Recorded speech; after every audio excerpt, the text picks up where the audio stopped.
সম্মানিত সুধীমণ্ডলী, আমরা সূরা নিসার 52 নম্বর আয়াত থেকে আলোচনা শুরু করব ইনশাআল্লাহ।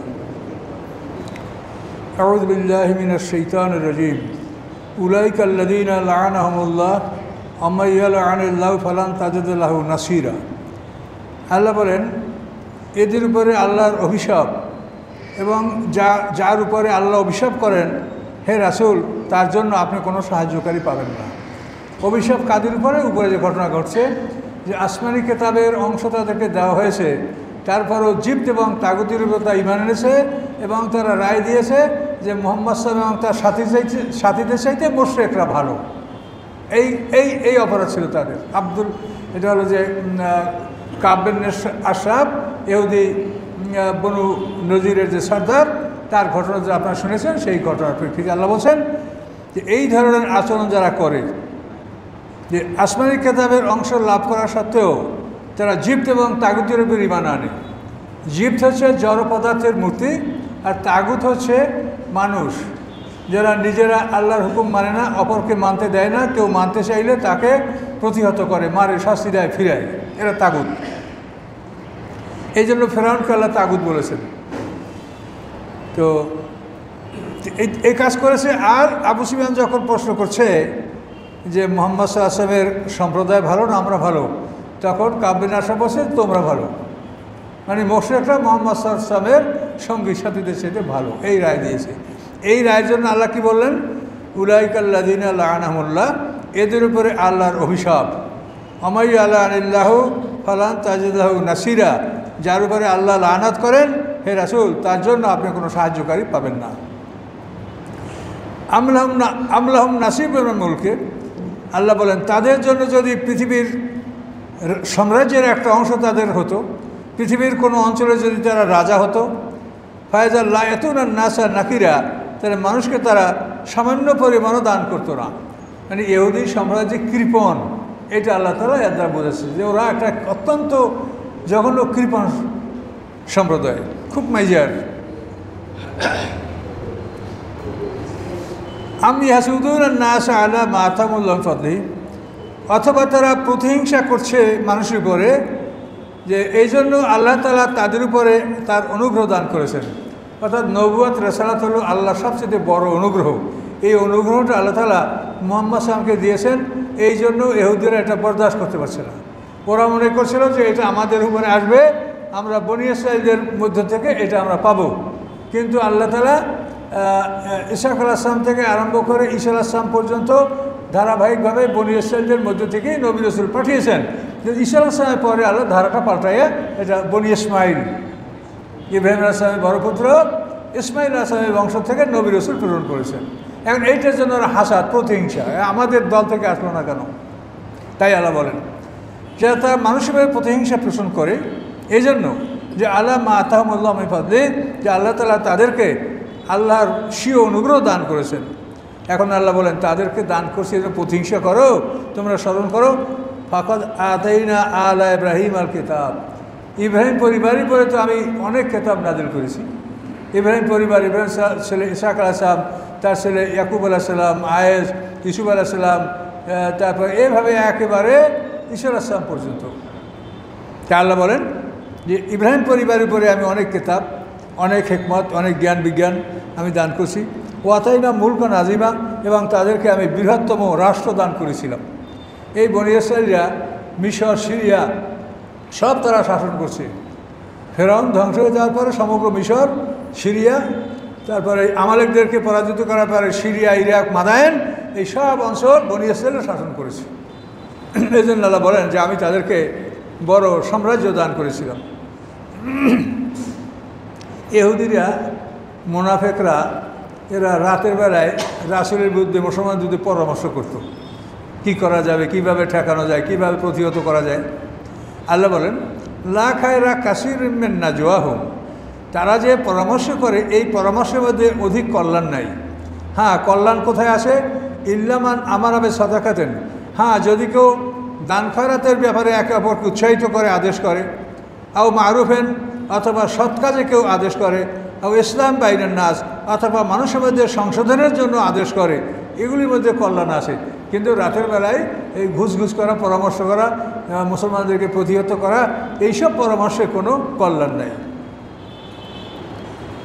এখন আল্লাহ বললেন অমাইয়াফা জালিকা, মানে এগুলি কি সৎকার আদেশ দিবে, সৎ কাজের আদেশ দিবে, মানুষবাদের সংশোধন করবে, তিনটা কথা এখানে বলা আছে।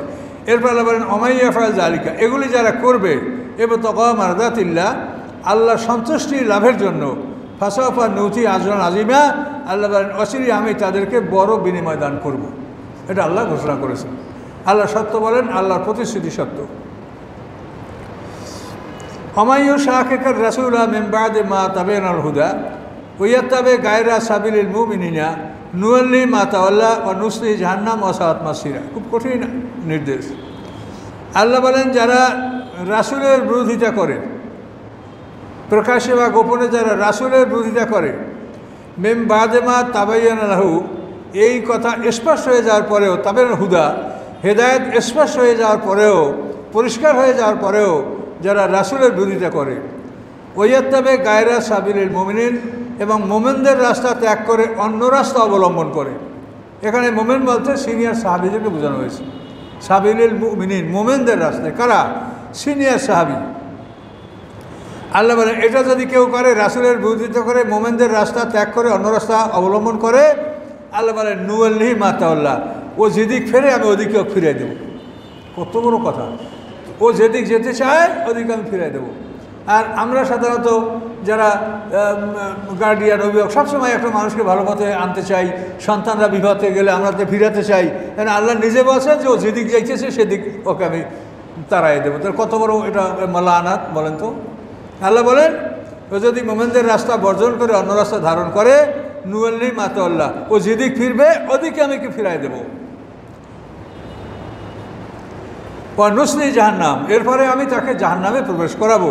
ওয়াসাআত মাসিরা, অতি নিকৃষ্ট সেই ঠিকানা। তাহলে এখানে দেখেন এক শ্রেণীর লোক আছে যারা বলে যে কোরআনে সব আছে, আমরা কোরআন মানি। আমরাও বলি যে কোরআনে সব আছে, আমরা কোরআন মানি। কিন্তু এখানে যে কোরআনে মোমেনদের রাস্তা বর্জন করে অন্য রাস্তায় ঢুকলে কঠিন অভিশাপ করলেন, এই মোমেনদের রাস্তা কোন মোমেনদের সেটা বলবেন না? কারা সেটা? কি আপনি, আমি, না কে?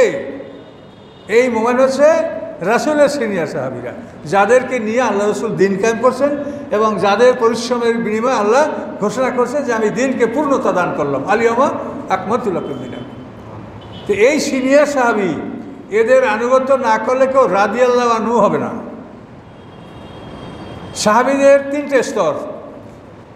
নবুয়ত আসার পরে হুদায়বিয়া সন্ধির পূর্ব পর্যন্ত যারা সাহাবী, এরা হচ্ছেন এক নম্বর। রাসূলের পরে নবুয়ত আসছে, এরপরে হুদায়বিয়া সন্ধির পূর্বক্ষণ পর্যন্ত।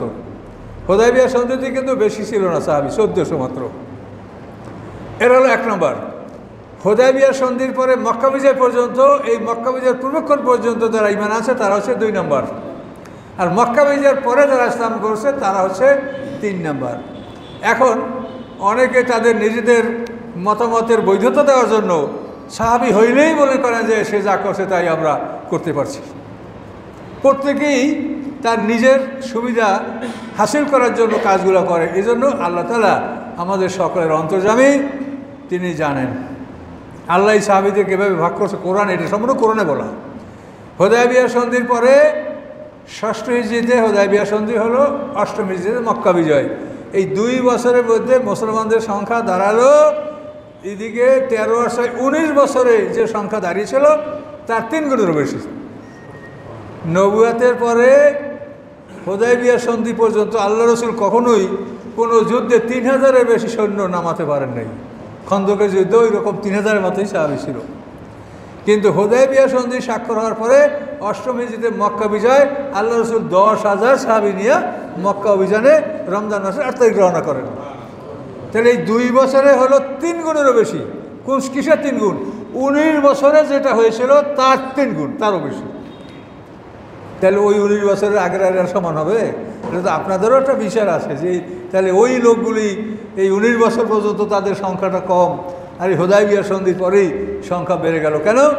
হুদায়বিয়া সন্ধির পরে মুসলমানরা এবং মুশরিকরা আপোষে মেলামেশা, ওঠা বসা, চলাফেরার সুযোগ পেয়েছে এবং দেখেছে যে ইসলাম আসলেই সুন্দর। এটা তারা উপলব্ধি করতে পারছিল। কথা বলতে পারছেন? তো তারা মুসলমানদের সঙ্গে মিলেমিশে উপলব্ধি করতে পারছে যে ইসলাম সুন্দর। কারণ আমাদের সাথে যদি হিন্দুরা মেশে তাই বলবে হিন্দুরা এসেছে ভালো। বলেন, খুবই দুঃখ পাবেন এই কথাটা আপনারা। কিন্তু আমাদের লেনদেন, ওঠা বসা, কথাবার্তায় যদি আমাদের সাথে ওরা মেলে, তাহলে না এসে আমাকে হিন্দু সম্প্রদায় ভালো। আমরা শুধু লেবাসে মুসলমান হলে হবে না, আমাদের আখলাক, চরিত্র আমাদের গঠন করতে হবে। খুবই দুঃখজনক কথা, মানে এ কথা বলা উচিত না, তারপরে বলছি। আমার বাসাটা, আমার গ্রামের বাড়ি যেখানে শহরে, তো আমার বাসার সামনে গরুহাট লাগে একদিন সপ্তাহে।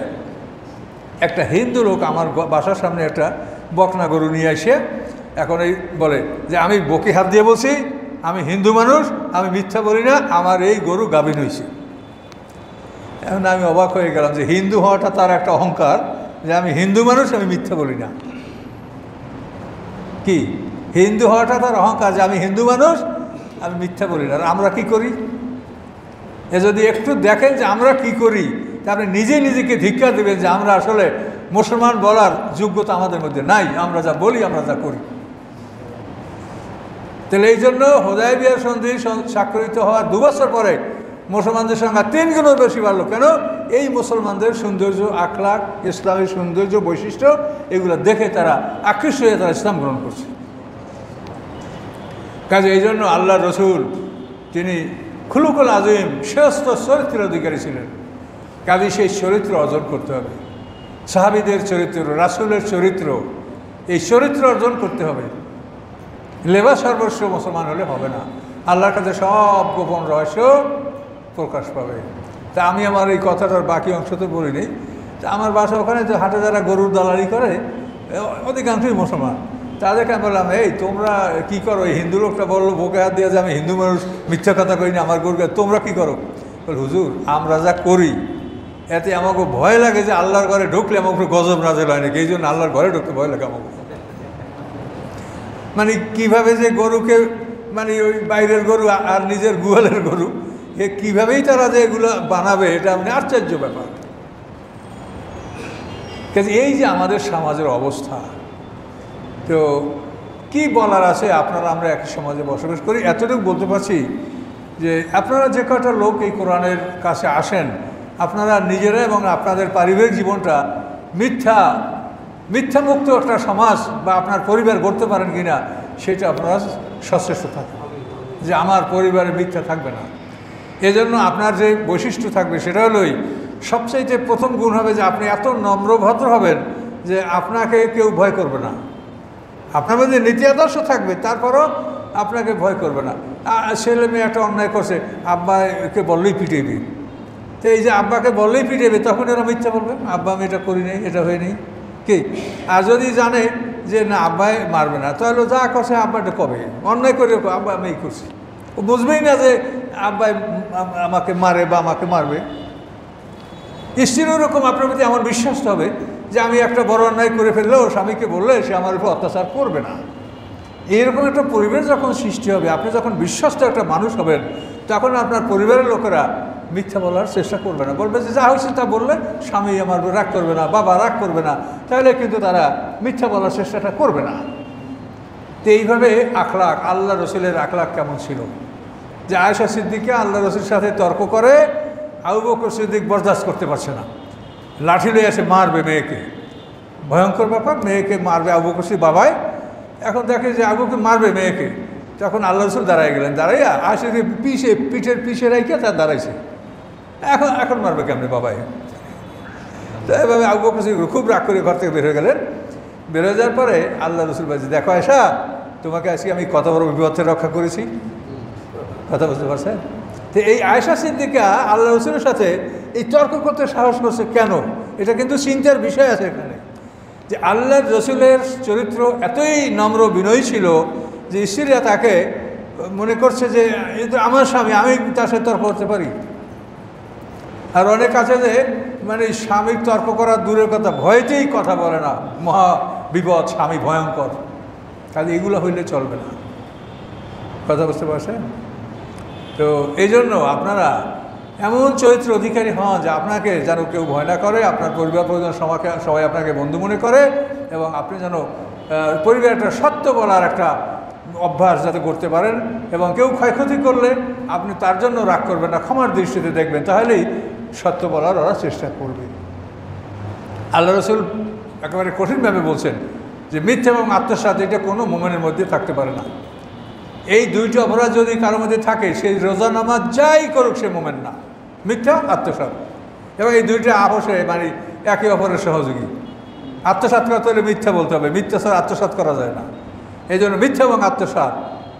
আল্লাহ রসুল মেম্বারে বসে বলছেন যে মিথ্যা শিরকের সমপর্যায়ের গুনাহ।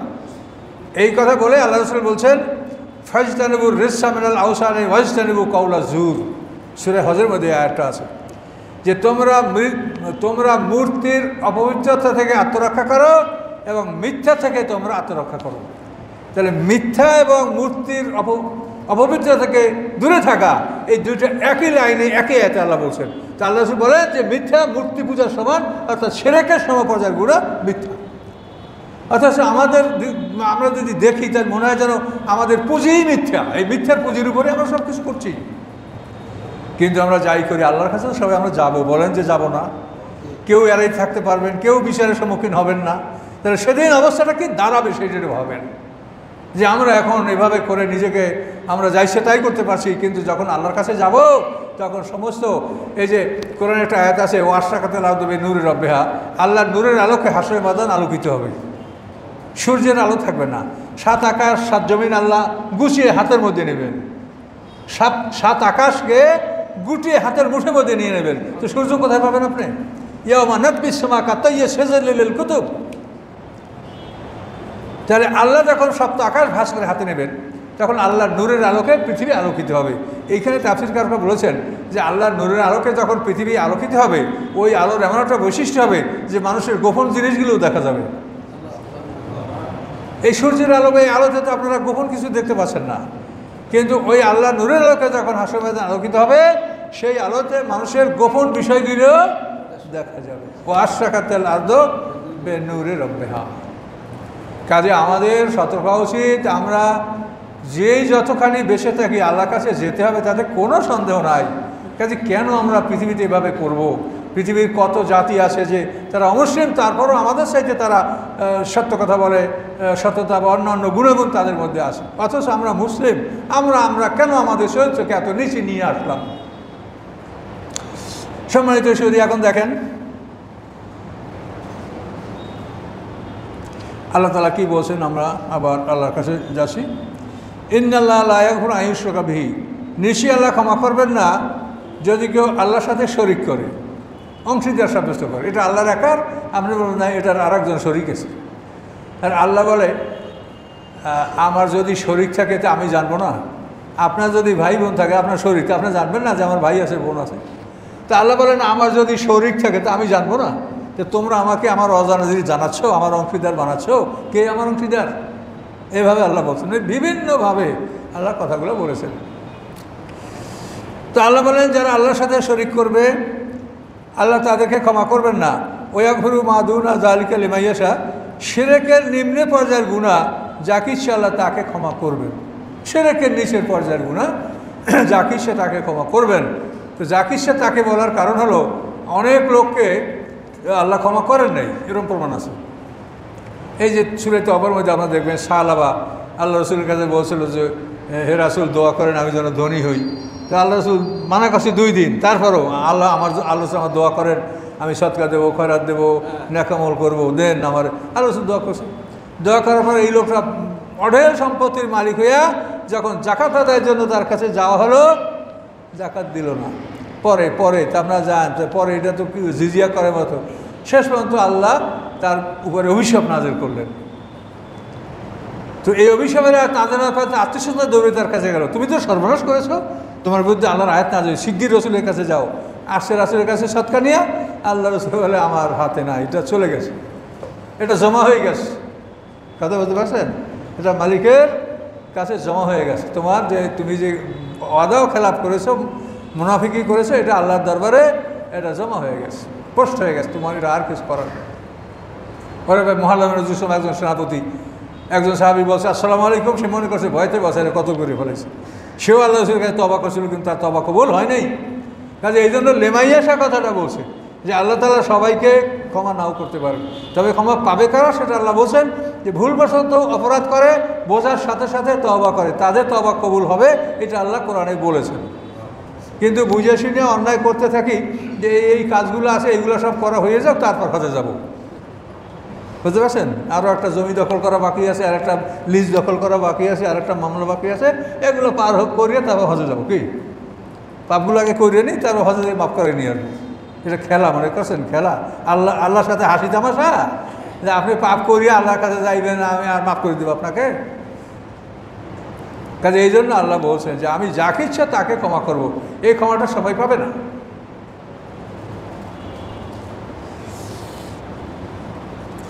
অমায়ুশিক বিল্লাহ ফাকাদ আল্লাহ দালালাম বাঈদা, যে আল্লাহর সাথে শরীক করে সে অনেক দূর দূরান্তে হারিয়ে গেল। দাল্লা মানে হারিয়ে যাওয়া, পথ হারানো। দূর দূরান্তে পথ হারিয়ে গেছে মানে একটা লোক যদি শহরে বা পথের কাছাকাছি পথ হারায় তো পথ ত্যাগ করে আর এক পথে আসতে পারে, কিন্তু যদি পথ হারায় 100 কিলোমিটার দূরে যায় তো সে কি ফিরে আসতে পারে? এই জন্য আল্লাহ বলেন যে এত দূরে হারিয়ে গেছে যে ওরা সঠিক পথ আর খুঁজে পাবে না। এই আদৌ নামে দূর ইল্লে এনাস, আল্লাহ বলেন আল্লাহকে বাদ দিয়া ওরা কতগুলি নারী মূর্তি পূজা করে। মূর্তিগুলো সব নারী, লাত, ওজ্জা, মানাত, ভগবতী, সরস্বতী, যেই বলেন দেখেন সব হিন্দু মানে বিভিন্ন যে মূর্তিগুলি এগুলো সব নারীদের নামে নাম মিশানো। এই জন্য আল্লাহ বলেন এই ইয়াদুনা মিন দুনি ইনাসা, তারা আল্লাহকে বাদ দিয়া কতগুলি নারীর নামকে স্মরণ করে, কতগুলি নারীকে তারা আল্লাহর সাথে অংশীদার সাব্যস্ত করে। এই জন্য অধিকাংশ মানে মূর্তি তো বিভিন্ন রকম যেগুলো পূজনীয়, যেগুলোকে পূজা করে দেখুন অধিকাংশ কি নারী। ওয়াইয়াদুন ইল্লা শয়তান মারিদা, এবং তারা অভিশপ্ত শয়তানকে ছাড়া আর কাউকে ডাকে না। অভিশপ্ত শয়তান অর্থাৎ এই বড় বড় মূর্তিগুলির মধ্যে শয়তান ঢুকে থাকে, জিন ঢুকে থাকে, ওর মধ্যে কথা বলে, হাসে, কাঁদে, আদেশ করে। এই যে বালাবাক্য মূর্তি ছিল ইরাকে, সেই মূর্তিটার মধ্যে এমন শয়তান থাকতো যে কথা বলতো। 40 হাত লম্বা মূর্তি, চতুর্দিকে চেহারা, এই মূর্তিরা কথা বলতো। আবার মক্কা বিজয়ের পরে আল্লাহ রসুল যে মূর্তিগুলি ধ্বংস করার জন্য খালিদ ইবনে ওলীদ এবং অন্যান্য সাহাবীদেরকে পাঠিয়েছেন, সেখানেও দেখা গেছে মূর্তি ভাঙার পরে সেখানে একটা উলঙ্গ মহিলা বের হয়ে আসে, সাহাবীর ওদেরকে কতল করে ফেলছেন এবং আল্লাহ রসুলকে বলছেন যে এইভাবে দৃশ্য থেকে হত্যা করেছি। তখন আল্লাহ রসুলের ওইটাই ছিল উজ্জা। কাজে এই মূর্তিগুলোর মধ্যে শয়তান লুকিয়ে থাকে। এই জন্য আল্লাহ বলেন যে ওরা অভিশপ্ত শয়তানকে সম্মান করে, শয়তানের ইবাদত করে। লাআনাহুল্লাহ, শয়তানের প্রতি আল্লাহর অভিশাপ। অকল, এবং শয়তান বলে লা তাখাযার নামে নেবাদেকা নাসিবাম মাফরুদা, নিশ্চয়ই আপনার বান্দাদের থেকে নির্দিষ্ট একটা অংশ আমি নিজে নিয়ে নেব, অর্থাৎ আমার দখলে নেব, আমার অধীনস্থ করে নেব, জাহান্নামে নিয়ে যাব তাদেরকে। আর কি করবে শয়তান? ওলা উদুল্লান্নাহুম, আল্লাহ বলেন আপনার বান্দাদের এক অংশ আমি তাদেরকে বিপদগামী করব, পথহারা করব। উমান্নিয়ান্নাহুম, তাদেরকে আমি মিথ্যা আশা দেব, এইটা কর, এই মানুষের খুন কর, তাই তোর তো জমি জমার মালিক হয়ে যাবি, এই খুন কর, তাহলে তোর যে প্রেম ভালোবাসা তুই যা চাও এটা পেয়ে যাবি, অমুক সমুক ধন সম্পদ। কিন্তু একটু পরেই যে আর জীবনভর জেলে থাকা লাগবে, এ শয়তান একবারও তাকে মনে করাইয়ে দেয় না। এইটা হলো উমান্নিয়ার নাম, অর্থাৎ শয়তান তাকে মিথ্যা আশা দেয়, মিথ্যা আশা। ওলা আমুরান্নাহুম, শয়তান তাদেরকে আদেশ করে, শয়তানের আদেশে ফালাইউ বাত্তে করুন আদানা লানা, তারা চতুষ্পদ পশুর কান কাটে, পশুর কান ছিদ্র করে দেয়, পশুর কান চিরে দেয়। এরকম কিন্তু আমাদের সমাজে অনেক দেখা যায় যে এইটা করলে পশু ভালো থাকবে, পশুর রোগ বেদ হবে না, নানাবিধ কী চিন্তা করে এগুলো করে, এগুলো সমাজে আছে। পশুর কান কাটা, পশুর কান চিরে দেওয়া, এটা তাহলে বলেন ওরা এভাবে পশুর কান ফাটিয়ে দেয়, চিরে দেয়। শয়তান ওরা আমুরান্নাহুম, আমি তাদেরকে আদেশ করব, ফালাইউ গাইরুনা খালকাল্লাহ, আল্লাহর সৃষ্টিকে তারা পরিবর্তন করে দেবে। আল্লাহর সৃষ্টি যে যাকে আল্লাহ হালাল করেছে তাকে ওরা হারাম ঘোষণা করবে, এভাবে ওরা আল্লাহর সৃষ্টিকে পরিবর্তন করবে। আর এই নাক কান কেটেও পরিবর্তন করে, আর বাহিরা, সাহেবা, ওসিলা, হামি এগুলি ওরা নিজেরা নির্বাচন করে, এভাবে এক একটা পশুর নাম দিয়ে সেটাকে ওরা হারাম করে দেয়, যেটা খাওয়া যাবে না, এইটা চড়া যাবে না, এইটা ব্যবহার করা যাবে না, এইভাবে পশুগুলির সাথে ওরা দুর্ব্যবহার করত। এটা আল্লাহ সৃষ্টিকে পরিবর্তন করা। এই আল্লাহকে সৃষ্টির পরিবর্তনের ব্যাপারে অনেকে বলে থাকেন যে তাহলে গরু ছাগল যে আমরা করি, মানে ক্যাস্টারেটেড করা হয়, যে খাসি করা হয়, হ্যাঁ, এটাকে আপনারা কী ভাষায় বলে, চাপাই লোকের প্যারাই করা হয়, তাই না? এদেশে মনে হয় রাজশাহী প্যারাইটা ব্যবহার করে না, করে তো ওরা প্যারাই করা। আমার দেশে বলে বরিশালে তোলায়, গরু তোলায়, ছাগল তোলায়, এখন এক মানে এটা ক্যাস্টারেটেড, মানে ওর বেশি ফালাই দেওয়া। এখন এখানে এই ফালাইও গাইরুন না খালকাল্লা, যে আল্লাহর সৃষ্টিকে ওরা পরিবর্তন করে। এই জন্য অনেকে আলেমরা বলে যে তাহলে এগুলা গরু খাসির প্যারাই করা এটা যাবে না, কিন্তু এটা ঠিক না। গরু ছাগল প্যারাই করলে তার ক্ষতি হয় না, বরং তার আরও উন্নতি হয়। আপনি দুইটা খাসি যদি আপনার জন্মে, একটাকে প্যারাই করেন, একটা করেন না, তারপরে 1 বছর পর ওজন করেন, যেটা প্যারাই করছেন সেটা হচ্ছে যে ওটা অন্তত 10-5 কেজি কম ওজন হবে, যেটা আপনি প্যারাই করেন নেই। তাহলে এই প্যারাই করা মানে পশুর ক্ষতি করা নয়। এবং প্যারাই যদি আপনি না করেন, তা আপনি পশুর লালন পালন করতে পারবেন না। আপনার পারে যদি 30টা বকরি থাকে, তো আপনার 10টা যদি পাঠা থাকে, তো এই 10টা পাঠা আপনি রাখতে পারবেন? আপনি মাইক ধর করে এমন হুলস্থুল কাণ্ড আপনাকে পাগল করে তুলবে, আপনি পারবেন না। তো এই জন্য আপনার যদি প্রয়োজন মতো 1-2টা আপনি পাঠা আপনি রাখবেন, বাকিগুলো আপনি প্যারাই করে দেবেন, তাহলে গরু পশু অন্যান্য জীব জানোয়ার এগুলি লালন পালন করার এটা সুযোগ আপনি পাবেন। আর এটা না করলে আপনি এগুলোকে কন্ট্রোল করতে পারবেন না, লালন পালন করতে পারবেন না। কাজে ইসলামে কোনো জটিলতা নাই। কাজে আপনি যদি প্যারাই না, কাজে জটিলতা সৃষ্টি হবে কিনা বলেন? কাজে এই জন্য এই কথা যারা বলে ফালাইও গাইরুন না খালকাল্লা, যে আল্লাহ সৃষ্টি পরিবর্তন করা যাবে না, এর অর্থ এই নয় যে পশুকে প্যারাই করা যাবে না বা তা ক্যাস্ট্রেটেড করা যাবে না, এই কথা কিন্তু নয়। অমাইয়াত তাকে শয়তানা ওলিয়াম বেদৌরিল্লাহ, আর আল্লাহকে বাদ দিয়ে যারা শয়তানকে অভিভাবক নির্বাচন করে, ফাকাদ খাসেরা খসরারাম মুবিনা, নিশ্চয়ই তারা স্পষ্ট ক্ষতির মধ্যে পতিত হলো, তারা ক্ষতিগ্রস্ত হলো। ইয়াইদুহুম ওয়া ইউমান্নিহিম, শয়তান তাদেরকে মিথ্যা ওয়াদা দেয় এবং তাদেরকে মিথ্যা আশা দেয়, এই কর, এই কর, এই হবে, এই হবে, সব আশায় আশায় তার জীবন ফুরিয়ে যায়। আলহাকুমুত তাকাসুর, সম্পদের প্রতিদ্বন্দ্বিতা তোমাদেরকে অমনোযোগী করে রাখলো, গাফেল করে রাখলো, এবং হতে হতে হাত্তা জুরতুমুল মাকাবির, তোমরা কবরের সাথে তোমাদের সাক্ষাৎ হয়ে গেল, সম্পদের প্রতিযোগিতা করতে করতে। কিছুই লাভ নাই, তুমি যাওয়ার সময় খালি হাতেই যাবে, প্রতিযোগিতা করে যে উপার্জন করছো কিছুই তোমার উপকার আসবে। অমায়াদুল শয়তান ইল্লা গুরুরা, আল্লাহ বলেন শয়তান যা তাদের কাছে প্রতিশ্রুতি দেয় এটা শুধুমাত্র ধোঁকা, প্রবঞ্চনা, এটা সত্য নয়। উলাইকা মহম জাহান্নাম, আর শয়তানের প্রতিশ্রুতির মধ্যে যারা আবদ্ধ হবে তাদের ঠিকানা জাহান্নাম। ওলায়াজুদুন নাম মাহিসা, এই জাহান্নাম থেকে তারা কোথাও আশ্রয়স্থল বা রক্ষা বাসকের তারা পাবে না। ওয়াইজা কিরাম তাআলাও, যখন তাদেরকে বলে আসো আসো, ইলামা আনজালাল্লাহ, কোন দিকে আসবা? ইলামা আনজালাল্লাহ, আল্লাহ যা নাজিল করছেন তার দিকে আসো, আমার দিকেও না, অন্য কথার দিকেও না, কোন দিকে? ইলামা আনজালাল্লাহ, আল্লাহ যা নাজিল করছেন তার দিকে আসো। ওয়াইলা রসুল, এবং রাসুলের দিকে আসো। শোনেন, আল্লাহ এবং রাসুল, আতিউল্লাহ আতিউর রসুলা, এই আয়াতটা সম্ভবত 19 বার বলা হয়েছে। আর রাসুলকে পৃথকভাবে আনুগত্য করতে বলেছে অন্তত 11টা আয়াতে। তাহলে 30টি আয়াতে রাসুলের আনুগত্য করতে বলা হয়েছে। এখন একদল লোকে হাদিস মানতেই চায় না, তাহলে হাদিস না মানলে রাসুলের আনুগত্য কেমনে করবেন বলেন? আপনি ক্লাসে গেছেন, শিক্ষকে যদি আনুগত্য না করেন তা আপনি পড়া শিখবেন কি? আপনি বলেন, আপনি যদি রেক্রুট হন, ট্রেনিংয়ে যান, তো কমান্ডারের আদেশ না মানলে আপনি ট্রেনিং কেমনে দিবেন কন তো? রাসুলের কথা না শুনলে কোনো মানুষ দিন বুঝতে পারবে, ইসলাম বুঝতে পারবে?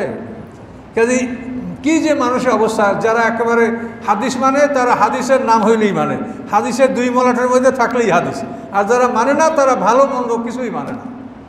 কাজে এইটা না, মধ্যম পন্থা অবলম্বন করে। রাসুলের কথা মানা ফরজ। রাসুলের কথাগুলি আমরা যাচাই বাছাই করতে অক্ষম হওয়ার কারণে আমরা সাধারণত একটা নীতিমালা নিয়েছি যে কোরআনের বিরুদ্ধে হলে, কোরআনের বিপক্ষে হলে ওই হাদিসটা আমরা মানব না, আর কোরআনের বিরুদ্ধে যদি না হয় তো আমরা ওটা হাদিস হিসেবে মেনে নেব। কিন্তু হাদিস একেবারেই মানবেন না, আবার সব হাদিসই হাদিস, সেটাও আপনি মানে যেভাবে ওকে খারাপ করতেই হবে এ চিন্তাও করবেন না। এ ব্যাপারে আপনারা মধ্যমপন্থী হন, মধ্যম পন্থা অবলম্বন করুন। তো আল্লাহ বলেন, যখন তাদেরকে বলা হয় যে আল্লাহর কাছে আসো, আল্লাহ যা নাজিল করছে সেদিকে আসো এবং রাসুলের কাছে আসো, রাইতাল মুনাফিকিনা, আপনি দেখবেন মুনাফিকদেরকে ইয়াসুদ্দুন আনকা সুদুদা, যে তারা আপনার থেকে আস্তে আস্তে দূরে সরে যাচ্ছে। মুনাফিক কারা? মিথ্যা কথা বলে, ওয়াদা খেলাপ করে, আমানতের খেয়ানত করে, তর্ক বিতর্কে ফাহিশা কালাম ব্যবহার করে। এই 4টা স্বভাব যার মধ্যে পাওয়া যাবে সে হবে খাঁটি মুনাফিক। আল্লাহ রাসূল বলেন আরবাউ মান কুন্না ফিহি কানা মুনাফিকান খালেসান, 4টা স্বভাব যার মধ্যে পাওয়া যাবে সে হবে খাঁটি মুনাফিক। কি? কথার মধ্যে মিথ্যা কথা বলবে, ওয়াদা খেলাপ করবে, আমানতের খেয়ানত করবে, তর্ক বিতর্কে ফাহিশা কালাম ব্যবহার করবে। ওয়াদা খেলাপ আমি দেখছি বহু মানুষের মধ্যে ওয়াদার কোনো মূল্যই নাই। আপনি অমুক সময় আসবেন, আমি অমুক সময় আসবো, কই কোনো খবর নাই। একজন বক্তাকে টাইম দেওয়া হয়েছে যে আপনি 8টার সময় আপনার আলোচনা শুরু হবে, উনি 9টায় আসছে, আর আগে আসেই না। এখন উনি 9টায় আসে, এখন আর এক বক্তার সামনে সে উঠবে কয়টায়।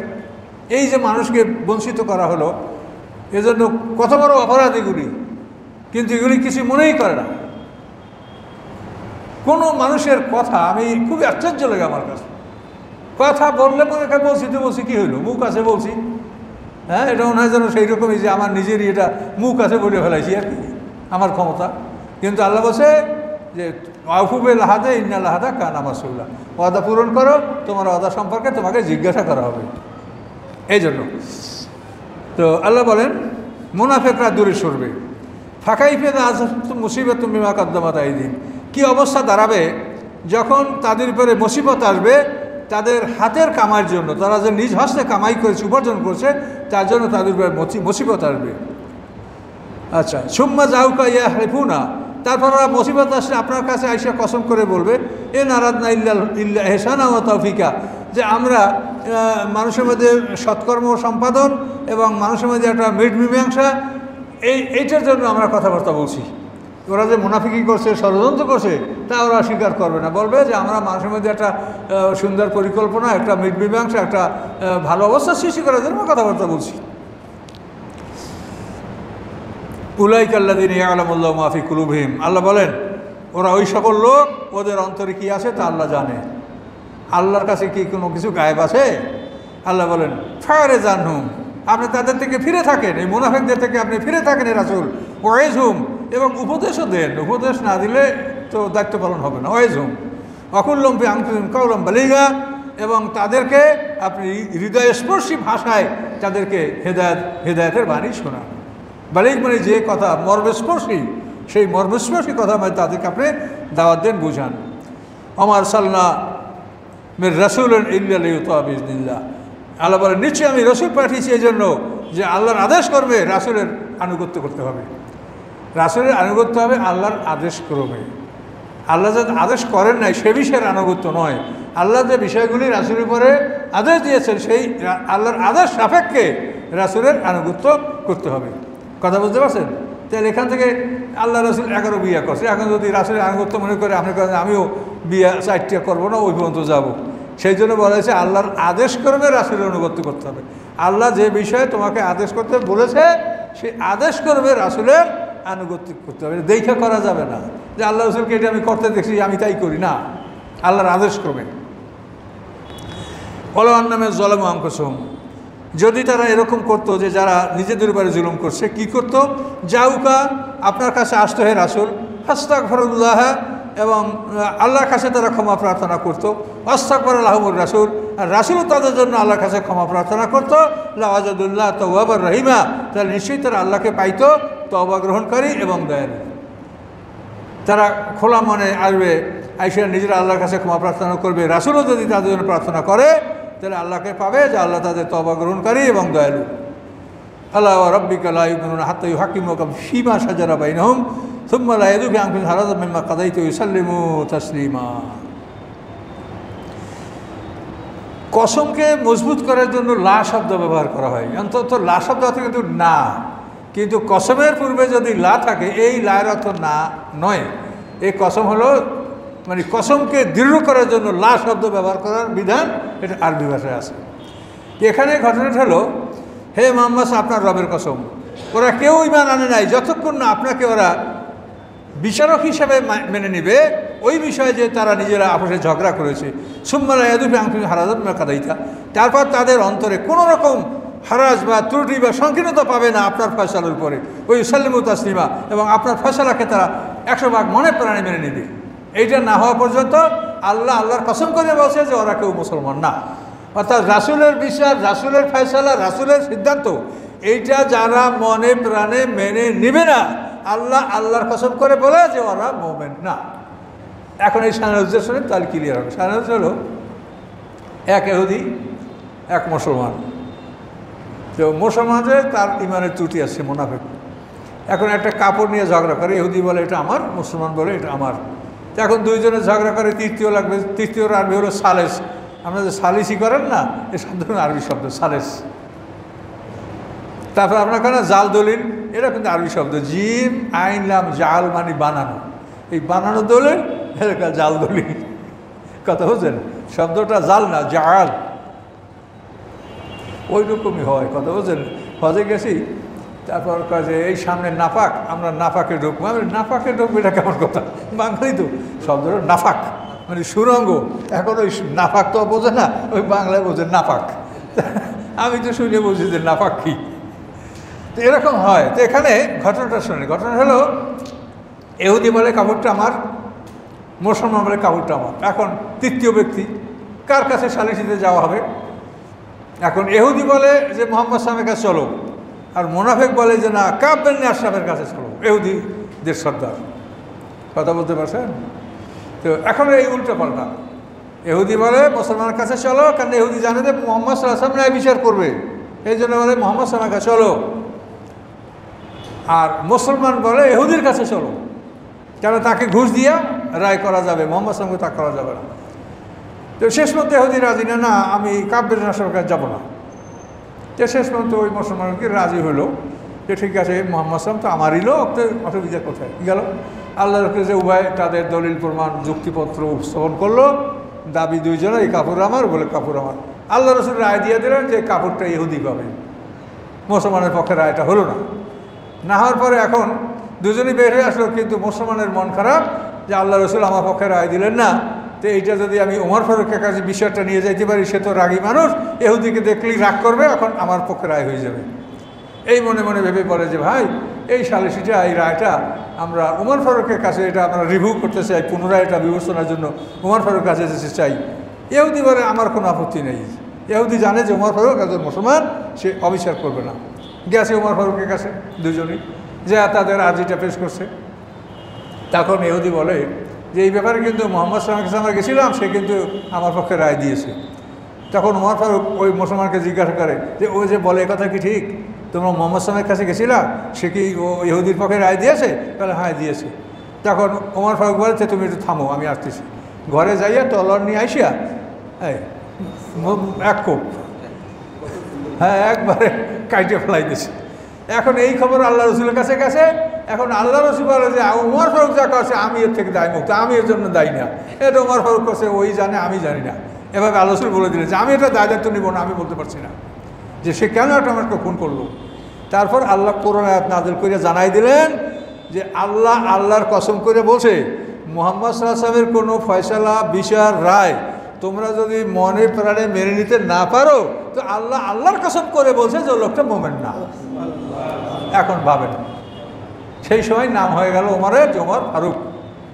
ওমরই সত্য মিথ্যার ব্যাপারে চূড়ান্ত ফয়সালা করতে সক্ষম। কথা বুঝতে পারছেন? তো এখন এইটা যখন সত্য, তাহলে আমরা মুহাম্মদ সাহেবের বিচার ফয়সালা কি মানছি?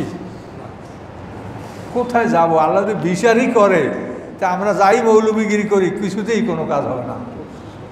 কিন্তু যদি আমাদের ওজোর আল্লাহ কবুল করে যে আমরা আসলে অক্ষম, আমরা 100 ভাগ অক্ষম, এতে কোনো সন্দেহ নাই, আমরা কোনোভাবে আমরা কিছু ক্ষমতা রাখি না। কথা বুঝতে পারছেন? তো এই জন্য এই বিষয়গুলি মনে রাখতে হবে। দুর্বলতা আমাদের মনে থাকবে যে আমরা আসলেই বহু ত্রুটি বিচ্যুতি আমাদের মধ্যে রয়েছে, কিন্তু আমরা এর মধ্যে অলিয়ে কামেল, কুতুব, গাউস, এইসব আমরা, কথা বলতে পারছেন, ওদিকে ডজন খানে ফরজ তরক করছি আমরা, ওদিকে গাউস কুতুব হয়ে গেছি। এটা হলো সমাজের লোক, সাধারণ মানুষ বোকা, এই জন্য ওরা এই বোকাদেরকে নিয়ে এই ধর্ম ব্যবসা করে। সমাজের মানুষ সচেতন হলে এই ধর্ম ব্যবসা করতে পারতো না এরা। আল্লাহ হেদায়েত দান করুক, বলুন আল্লাহুম্মা আমিন। তো আমরা 65 নম্বর পর্যন্ত চলে আসলাম। 65 আস্তাগফিরুল্লাহাল্লাযী লা ইলাহা ইল্লা হুয়াল হাইয়ুল কাইয়্যুম ওয়া আতুবু ইলাইহি লা হাওলা ওয়া লা কুওয়াতা ইল্লা বিল্লাহিল আলিয়্যিল আযীম আল্লাহুম্মা সাল্লি আলা মুহাম্মাদ ওয়া আলা আলি মুহাম্মাদ কামা সাল্লাইতা আলা ইব্রাহিম ওয়া আলা আলি ইব্রাহিম ইন্নাকা